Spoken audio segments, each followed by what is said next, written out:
Namaste JVN. I JVN Tanushi Sahani from Faculty of Law and Governance. I am going to deliver a lecture on IPC.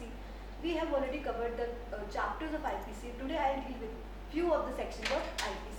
So IPC means Indian Penal Code. Indian means Bharatiya, penal means dand or punishments. And code means something in which all the rules and regulations are combined together. So moving forward with the sections. So first section of IPC deals with the short title extent. Short title extent means that what is the name of IPC, where it has been covered, what was the act before it.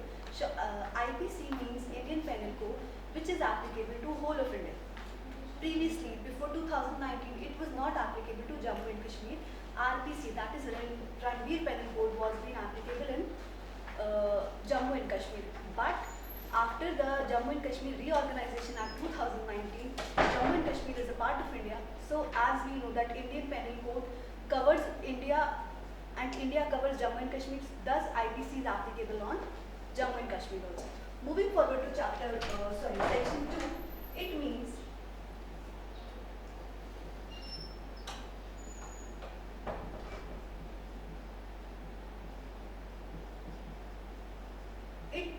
to those offences that are being tried within India and the punishment are also given within the India. Moving to third section, it means offences are being committed beyond India, beyond the territory of India, but the punishment is being given within the territory of India. Section 4 refers to extraterritorial extent.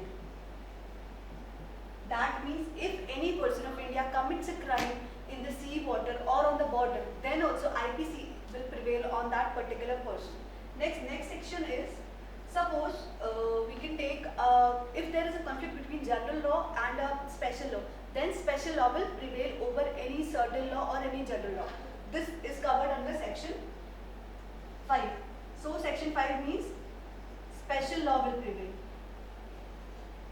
Now section 6 deals with the definitions, which means definitions must be understood with exceptions only. Let's take an example. Suppose a minor is a person who is below 18 years of age and he is unable to contract. The contract will not be properly enforceable by law. Thus, this concept will be applicable in all the sections of IPC. It is not mentioned everywhere, but in the common sense, it is applicable everywhere. Moving forward to the section 7, it deals with the sense of expression. Section 8 deals with gender. Gender means male gender or female gender. Section 9 deals with the number. Number can be 0 also, number can be 1000. Means it starts from 0 to infinity. Next, 10 deals with man or women. One more thing, man can be a boy of 3 months or a man of 60 years of old. Same with the condition of a woman. She can be a baby of 3 months, 6 months or a 70 years old lady. Next comes 11 deals with the person. Person refers to the individual person, individual identity. 12 deals with public. 13 is repealed. 14 deals with the servant of government. The persons who are working under the government, who are giving their services to government. 14 deals with the servant of government. 15 is again repealed. 16 is again repealed. Now 17 is government.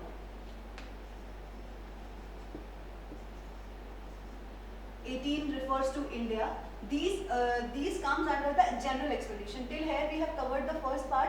Now these are the general explanation. Explanation deals with the definition. The concept of these particular words are being explained under this section. 18 refers to what is India, what are the things, territories covered within or beyond India. 19 refers to judge. We know that judge of metropolitan magistrate and many judges are there. It is referred under section 19. 20 deals with court of justice. 21 deals with the public servant. I am writing in short, it's PS. Right? 22 deals with the movable property. Movable property means suppose this is a marker, I can move it from one place to another, or it's a table, I can move it from one place to another. Next comes 23 is dishonestly.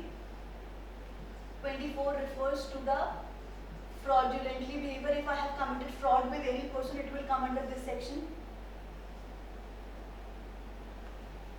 26 refers to the reason to believe that I believe that a person has committed a crime or not. 28 refers to the document. 29 refers to the document. 28 refers to counterfeit. 31 refers to the valuable security. Valuable security can be any property or something. 33 refers to any act or omission. And the last section for the lecture is 34. It refers to common intention.